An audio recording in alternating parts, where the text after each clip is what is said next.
우리는 복음의 능력으로 충만하게 살기를 원합니다. 그러면 복음의 능력은 어디에 있습니까? 바울은 복음의 능력이 인간의 자랑이나 말의 화려함에 있다고 하지 않습니다. 복음의 능력은 오히려 예수 그리스도의 십자가를 좇는 삶에 있다고 말하고 있습니다. 9절 말씀을 다시 보십시오. 내가 생각하건대 하나님이 사도인 우리를 죽이기로 작정한 자 같이 끄트머리에 두셨음에 우리는 세계 곧 천사와 사람에게 구경거리가 되었노라. 바울은 사역하는 자들의 비천한 모습과 고난의 원인이 바로 하나님이시라고 설명합니다. 하나님은 그들을 죽이기로 작정한 자와 같이 끄트머리에 두셔서 모든 사람들의 구경거리를 삼으셨다는 것입니다. 이 끄트머리에 두었다는 비유는 두 가지 사건을 통한 비유라 할 수 있습니다. 먼저 첫 번째로 당시 로마 군대는 전쟁이 끝나면 개선 행진을 벌였습니다. 그 개선 행진을 통하여 승리를 축하하고 로마의 위대함을 세상에 나타내고자 했습니다. 그런데 그 행렬의 끝은 전쟁에서 사로잡혀 포로가 된 왕과 왕족들 그리고 군인들과 그 가족들과 함께 쇠사슬에 묶여서 종종 벗겨진 채로 굴욕과 수치를 당하면서 끌려가게 되었습니다. 그리고 이들은 모든 행진이 끝나면 사형에 처해졌습니다. 그러한 모습이 바로 복음을 전하는 사역자의 모습과 같다는 것입니다. 또 한 가지 생각할 수 있는 것은 바울은 복음을 전하며 당하는 어려움을 경기장에서 끌려 나온 순교자에 비유한 것입니다. 당시 원형극장에 끌려 나온 순교자들은 사람들의 구경거리가 되다가 결국 사나운 맹수에 물려 죽거나 칼에 죽임을 당하게 되었습니다. 로마의 콜로세움에서 야수들에게 던져지는 죄수의 모습이 바로 순교자들의 모습이었던 것입니다. 그러니까 바울은 복음을 위해서 세상의 조롱거리요 비참한 신세가 되게 되었다는 것입니다.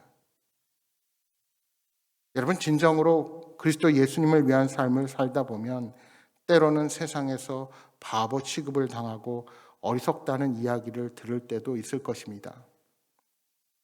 따라서 자신을 낮추어야 하고 때로는 손해보고 고난 당할 수도 있다는 사실을 생각하면서 결단해야 합니다.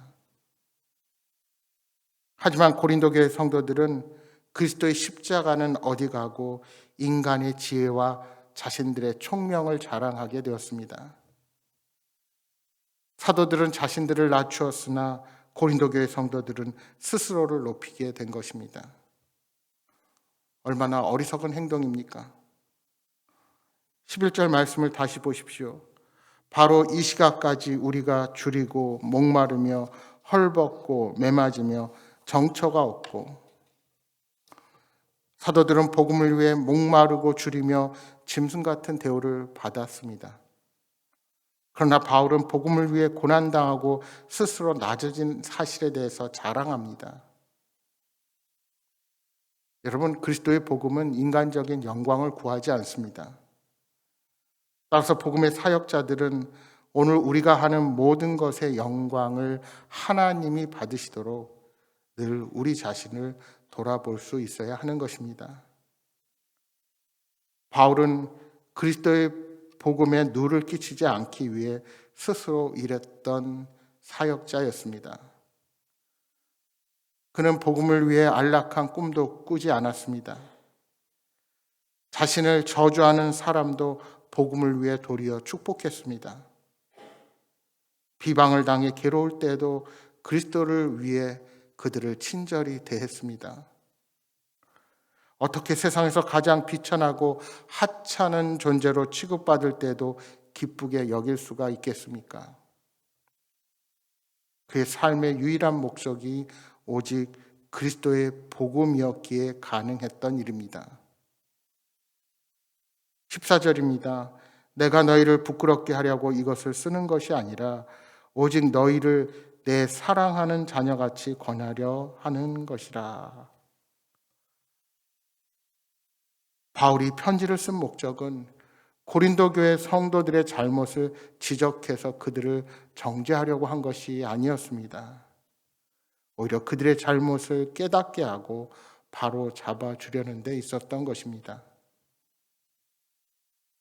여러분, 복음의 일꾼들은 누군가를 판단하고 정죄해서는 안 됩니다. 말씀으로 그들을 깨우치고 말씀으로 그들을 바로 세워 주어야 합니다. 15절의 말씀처럼 바울에게는 고린도 교회를 향한 아버지의 마음이 있었습니다. 자녀가 잘 되기를 바라는 아버지의 훈계는 정죄와 판단을 위한 것이 아닙니다.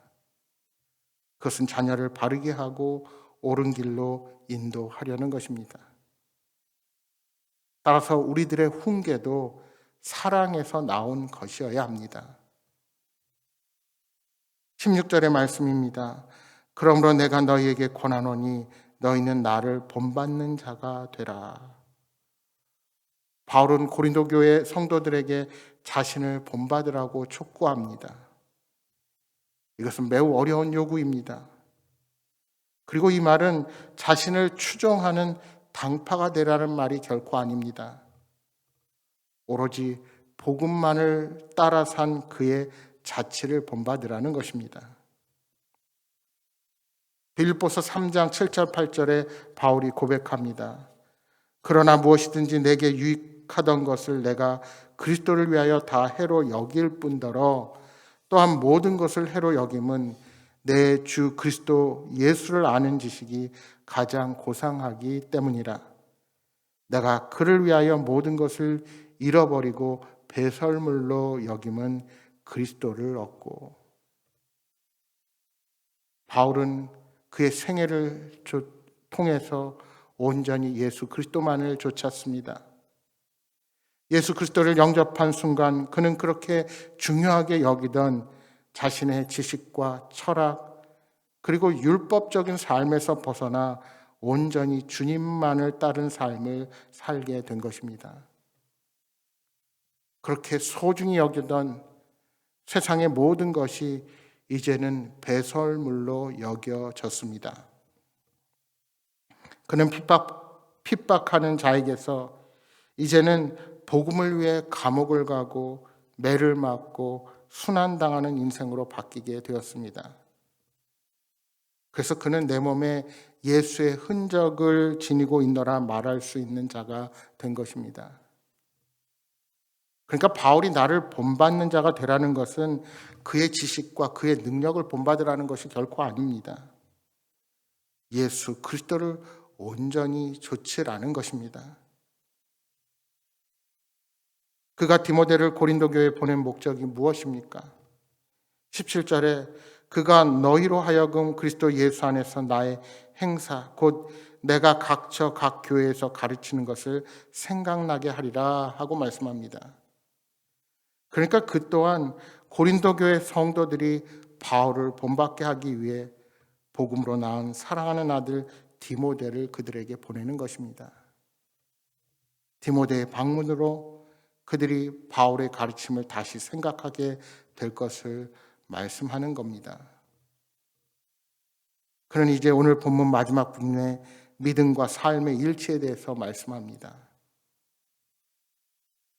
여러분, 그리스도 공동체가 진정한 믿음의 공동체가 되기 위해선 우리의 말과 자기 자랑을 줄여야 합니다.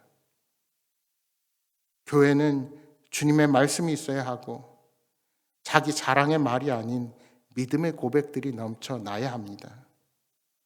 그래서 15절 말씀에 1만 스승이 있지만 아버지는 많지 않다고 한 것입니다. 믿음은 말이 아닌 오직 능력에 있습니다. 오늘날 교회가 세상의 소금과 빛이 되지 못하는 것은 말만 가득한 교회가 되었기 때문일 것입니다. 그리스도인이라는 말에는 그리스도 예수를 닮은 사람이라는 뜻이 담겨 있습니다. 따라서 우리는 날마다 예수 그리스도의 성품을 닮아가야 합니다. 바울은 안타까운 마음으로 고린도 성도들에게 매를 들고픈 마음도 있었습니다. 그러나 사랑과 온유의 마음으로 나아가려고 합니다. 오늘 우리의 현실은 말만 많이 하고 본이 되지 않는 사람들로 인해 교회가 상처를 입고 있는 시대입니다. 따라서 정말 우리가 명심해야 할 사실은 하나님의 심판이 임하기 전 하나님의 마음을 가지고 삶으로 영광을 나타내는 우리 모두가 되도록 영적으로 늘 깨어야 한다는 사실입니다. 이것이 심판과 재림을 기다리는 오늘 우리들의 바른 태도입니다. 사랑하는 여러분, 오늘 하루도 복음에 합당한 삶을 사는 여러분 모두가 되시기를 주님의 이름으로 축복합니다.